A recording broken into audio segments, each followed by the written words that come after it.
We just finished talking with Zach Cartwright at Fairlead in Portsmouth, Virginia. The arc of this conversation went from ambulances to instruments, from music to Jeeps. If it doesn't sound like that makes sense, watch this interview to the end, and I promise you it all comes together.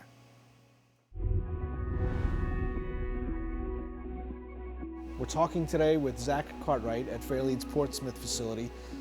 We've actually come back for a second lap here at Fairlead.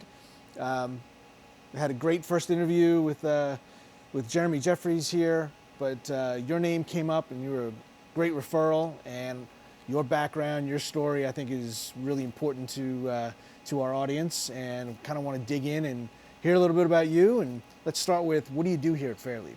I'm a CNC machine operator. So CNC, computer numerical controlled That's mill, right? Yes. Tell me, how does that machine work?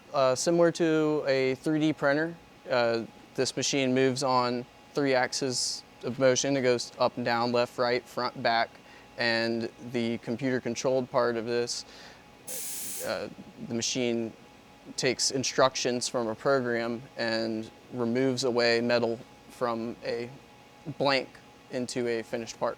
So you're taking a solid block of metal of no particular shape or size and carving it down to a very specific function, a very specific dimension. Exactly.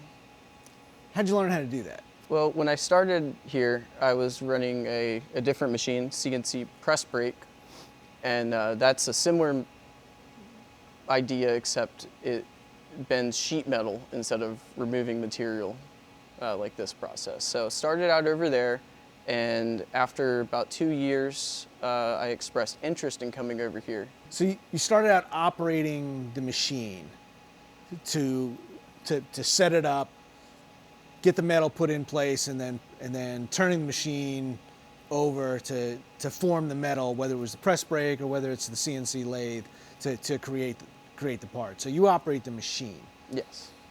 Who does the design of the part and entering that? The parts themselves, the models come from our customers, and then our engineers take those and take their drawings and turn it into 3D models. And then we take those models and make a program that the machine can understand. Are you involved in creating that model? When I was working at the other shop on the press brake, I was programming that machine. Okay. But over here in this shop, we have my supervisor, Adam, doing all the programming. Is that something you're working your way towards doing? I would love to. That's certainly a goal of mine. This isn't the job that you started out doing at Fairlead. I think you mentioned before we started recording that you came in as a welder. Yes, I interviewed as a welder. I had gone to welding school after my last career, and then applied here thinking I was going to be a welder, but I'm actually very pleased with the direction this has gone. You grew up here in the local area? Yes. Went to high school? Ocean Lakes High School in Virginia Beach. Okay, and then what did you do right after high school? Right out of high school, I had gone into the EMT Academy or volunteer EMS for Virginia Beach. Got my Emergency EMT. medical services? Yes. So you're running in ambulances, doing emergency medical treatment on answering people. 911 calls, yeah. It's a pretty exciting field. It was really fun. How long did you do that for? 5 years. 5 years? Yes. That's a long time. And pretty young age, coming right out of high school. Mm-hmm. Tough job? Certainly can be stressful, but it is a lot of fun. You get to help a lot of people, see a lot of interesting things. Pretty rewarding when you're there and you're able to help somebody at a time of crisis, really, for them, right? Oh, certainly. Yeah. You don't see people when they're feeling their best in that job. No, you see people at their worst day. Yeah. So you did that for 5 years. What compelled you to change careers? Well, I needed some growth, and after talking to a couple buddies, one of whom worked here as a welder, it seemed like welding was a great path and had more opportunities for advancement than where I was at. So I went to a local trade school. What school was that? Tidewater Tech. Tidewater Tech. We've heard that name come up several times, and we've interviewed some people that are graduates of that program or are going through training there now. Okay, nice. Yeah, it seems like a really good program. Yeah, I was very pleased with it. And what kind of welding did you learn to do there? I learned stick and MIG there. To weld on steel, aluminum, or both? Only steel, Only on steel. in the Okay. school, yes. Okay. And that's part of the reason why I ended up working on the press brake, because here we do mostly stainless steel and aluminum, so a lot of TIG work. So this part of Fairlead is doing... Yeah, mostly aluminum and stainless TIG, steel. yeah. Okay. Yeah, I know there's other parts of Fairlead that do work on steel. Oh, certainly. So, what made you interested in welding? I had, prior to that, actually just bought a welder for Jeep projects. I have a Jeep, and I eventually got sick of learning that projects that I wanted to do to my Jeep required a welder, and I couldn't do it. So I was like, I'm just gonna buy a welder. And I bought a big old thing of sticks and just taught myself how to weld, actually prior to going to welding school. Okay. So the necessity for the Jeep is what drove me to want to weld. We'd been talking a little bit before we started interviewing about hobbies and stuff that you did, and said you're a musician. Aspiring. I think you're being a little bit modest there, but okay. And I had, to tell you the truth, I really expected that you were going to say something mechanical. So I'm glad that we did draw this out, because we've heard that before too. In my mind, I don't think there's not a big separation between music and mechanical. There's something that goes on in the brain that those two things are... Similar minds get drawn to. Similar minds get drawn to, absolutely. So, and I'm impressed to hear that you just decided that you needed to know how to weld to fix your own projects. Mm-hmm.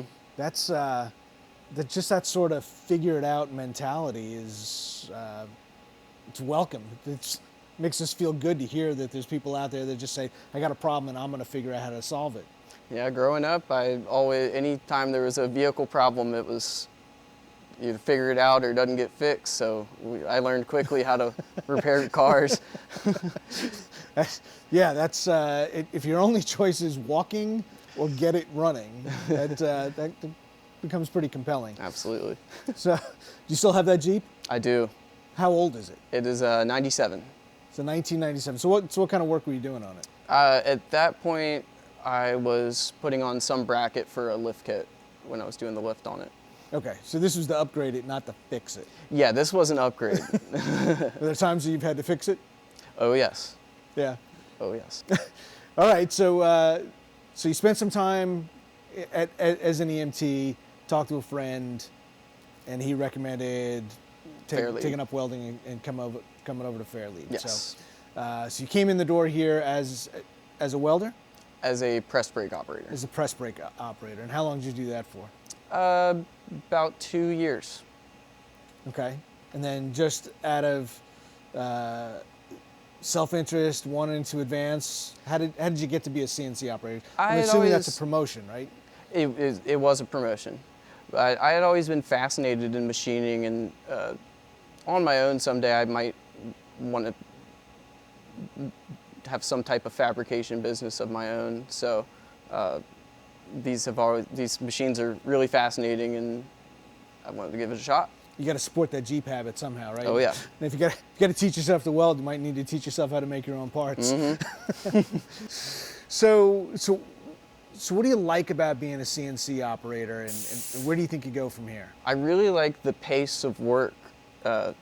Obviously, to some degree, the machine is doing the work for you, but you have to have someone running the machine that knows what they're doing as to not break the machine.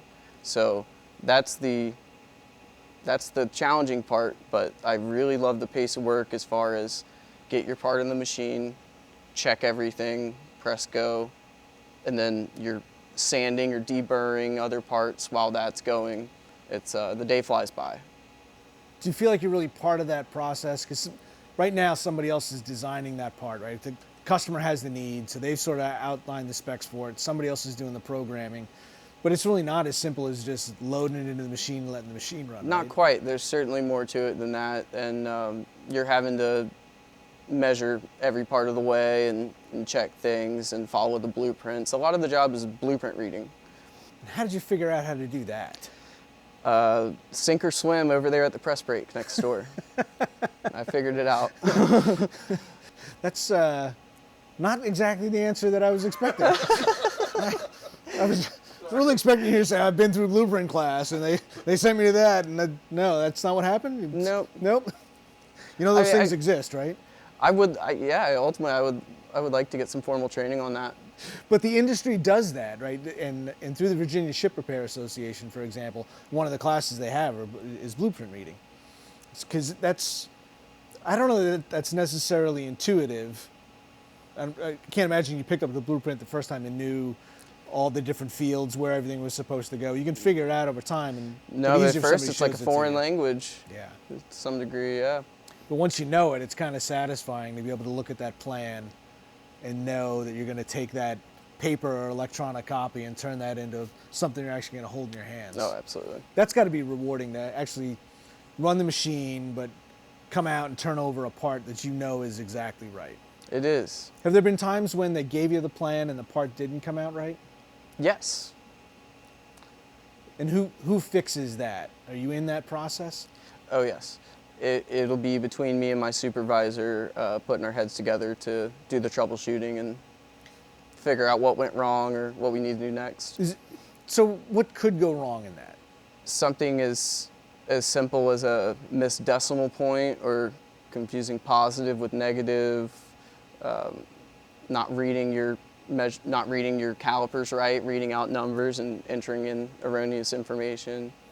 So you actually are doing some of the programming, right? Not necessarily designing the part, but not making programs from scratch, but we have to understand G-code to some degree so that we can edit the programs and make changes and like adjusting the size of a chamfer on a hole or something. We're doing that in the machine. So we are doing some programming. You mentioned G-code. That's actually the instructions to the machine to move in those 3 axes. Yes, that's the language it speaks.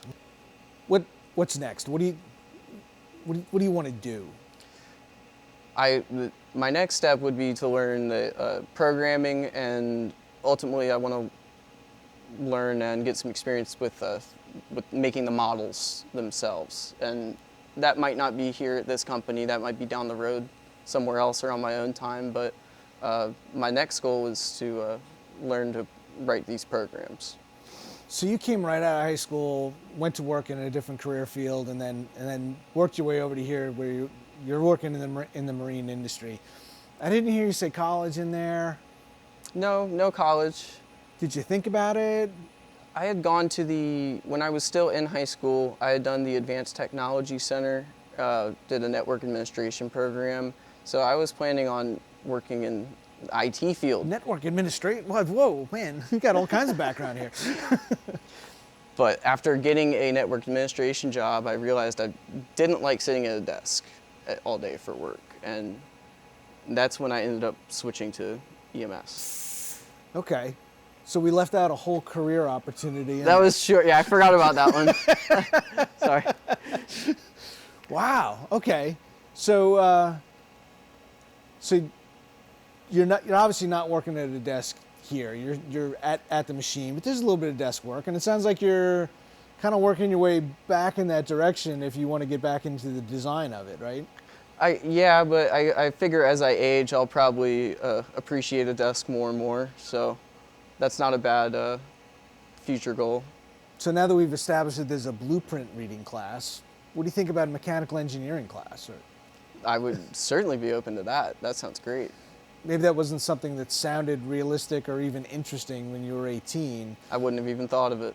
But are you talking with the engineers here? We're somewhat removed from that side of things. Over at the other shop, working the press brake, we had more interactions with the engineers as far as, hey, this part is not forming up correctly or not measuring right. What's the problem here? Maybe we need to readjust the model. Or so we would occasionally work with them, but pretty well removed from the engineers in my current position. Why do you think that is in the press brake? Is that just is it a less exact process? Exactly. This machine, the mills, if you tell it move 1/1000th of an inch, it moves 1/1000th of an inch. But the press brakes are there's more variables at play, and like even though the machine's perfect, the metal's not. Batch to batch, sheet to sheet, metal can change. Which direction was the part cut out of the sheet of metal? So a lot more variables with the press brake. This one you're carving out of a solid block of something, but the different distortions on a press brake just makes it. There's more art involved in that. This is a lot more. Exactly. Science. Yep.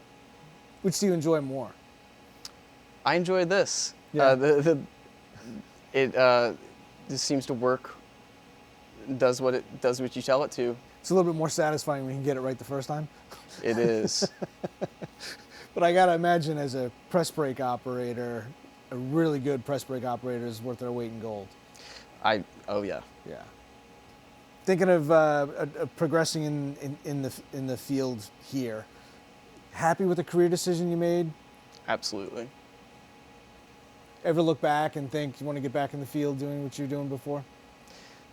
No, I have kept my EMT up so that I can go back and do the volunteer work if I ever wanted, but I don't believe I would go back to doing that for a living. How about in your off time? What do you spend your off time doing? We already dug into this and discovered that you're a Jeep guy too, so that I do like that's my an Jeeps. expensive hobby. I do a lot of hiking. I like Okay. to go out hiking in the mountains, and then play music. Do you feel like you've got more opportunity to pursue those other interests in this career field than the one you were in before? Absolutely. This job has definitely allowed me to do more of my hobbies and interests. Is it the than time? Is it the money? Time and money. Time due to scheduling. EMS has some very wacky schedules. Really glad to hear that you're happy with this decision to come over into the marine industry, where we're trying to attract more people. And we certainly don't want to knock emergency services, right? Because God forbid one day we may all need them. So Absolutely. not a knock on that. And I imagine there's probably people that cross back over the other direction. They did something else and they went into that field. I'm sure. Do you keep in touch with any of your high school friends or people you've seen over the past few years, and they knew that you were in emergency medical services before, now you're a CNC machinist? Do you get that question, why? When I was leaving EMS, there were certainly some whys, but at that point, I didn't know any of this existed really. Mm-hmm. All I knew is I wanted to go weld, and I think a lot of people don't know that this exists, that these jobs are even out here and available. Yeah, that's we've heard that over and over again, right? It's in an industrial park. It's behind the fence. It's in a part of town where people wouldn't normally travel through to be able to see it. And you probably didn't hear about this in high school. No, not at all. Yeah. No, we never really pushed towards trades. Most of the push was towards college degrees. And we're definitely not knocking going to college, and we kind of touched on it earlier, right? Getting out and getting some life experience and understanding how those degree programs really work and what they actually do in the real world can be tough to figure out when you're in high school and you don't know what an engineer does. No. You might have been a lot more interested if you knew that it was going to be producing these kind of parts. In the Sure. meantime, it just sounds like 4 years of school that's maybe not that interesting to some people at 18 years old. No, it's not very appealing. Yeah. So, have you been involved in any discussions with other people bringing them into the industry? I've sent out a few recommendations to a couple buddies that were looking for jobs. I don't think I've convinced anyone to make their way into our company though. Have you been able to bring them into the shop to show them what you're doing? No, I feel like if I could, that would change some minds. How would you do that? Because that's a really important point, right? I mean, I came from this industry. I'm still in it. You're in it now, so we understand that. But a big part of this is how do we attract new people to it? And how did you get introduced? You said you knew somebody that was working here that told you about it. Tell me Yes. about that step. I got recommended to come here by a welder at the shop next door. Okay, so you need somebody that was working at the company. Mm-hmm. And was he able to bring you in to show you the things that he was doing? No, I didn't get to see anything until the interview, but he did explain a lot. Okay. So we got to find a way to show people the work that's getting done to get them interested in it. Because if they could see this machine run, if they could see the parts getting created. Yeah, it's too much to explain. It is kind of difficult to explain, but when you're standing here looking at it, and then you could pick up one of these parts behind and hold it in your hand, you can say, took this block of metal and I turned it into this functioning device. Yeah, and that's pretty cool. That would be pretty useful. I think you really keyed on something that's pretty important, that no amount of explaining it takes the place of being able to actually have somebody be in the environment and see that thing happen, mm-hmm. to see that part getting created in all those steps. Yeah, that's an important part of, I think, what there's things that we, the industry, can do better. It's not enough to just complain, well, nobody wants to do this work. We have to explain the work better, and then it turns out people like yourself really are a lot more interested in it. Or even outside of machining, there's so many different processes and industries here. I mean, we not only make the raw metal parts, but then the parts get assembled. They might get coated or painted, so there's other things, but then they get assembled into all types of equipment that goes on to the ships and subs. So there's so many parts of the process, so many different careers. And that is where your parts are going, right? These are going into ships and submarines. Yes. Somewhere. You may not know where, but you probably have a better idea of what the function of those parts are. Is that a good feeling to know that you're building something that's going into? It is, and I do like when sometimes we aren't gonna understand what every part goes to, but I do like when I get to learn what the part functionally does that we're making. That way it's not just a bracket, but we know it's a part of a autonomous vehicle or something. Yeah, it'd be very cool stuff. So you touched on a theme that we've been trying to bring out, is that this is an entire career, right? So you came in here as a welder, you went to work on a press brake, now you're a CNC operator. But when you talked about having to take the measurements to make sure that it's built properly, that's quality assurance. You talked about having to take that part and get it coated. Preservation and coatings is a whole other career field as well, with lots of opportunity and a strong demand to protect those parts. Oh yeah. There's somebody buys that raw metal, gets it delivered here, that you take that and turn into a part, and that supply chain management is an entire career. Mm-hmm. You had mentioned earlier about, well, maybe I don't want to be on my feet for my entire career, and maybe that desk for some part of the day starts to look better. But that's the whole career progression that we're trying to explain to people, that just where you start in this industry does not limit at all where you can go. Yeah, it's a whole world that most people don't know about. Your guidance counselor in high school didn't tell you any of this. No. If you could go back to Ocean Lakes High School now and talk to your teachers, talk to your guidance counselors, what would you tell them?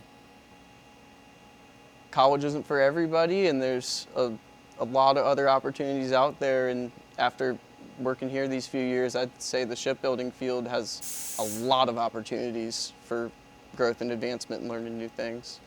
Maybe those are the people we need to get in here first, so they can do a better job of helping us explain what goes on in this industrial park, in these shipyards, in these out-of-the-way areas that people don't see or can't see. Yeah. There's tremendous opportunity here.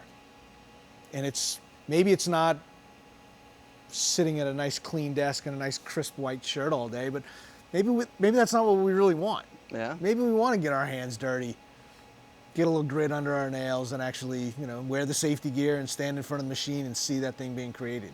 Is that a little bit like playing music, where you create something, when you create this part, you took it from something raw and turned it into something useful? It is. To some degree, you're taking something from a thought and putting it into the real world.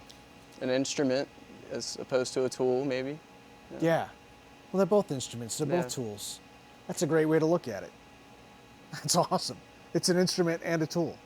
has no life of its own until a talented individual comes and puts energy into it. That's right.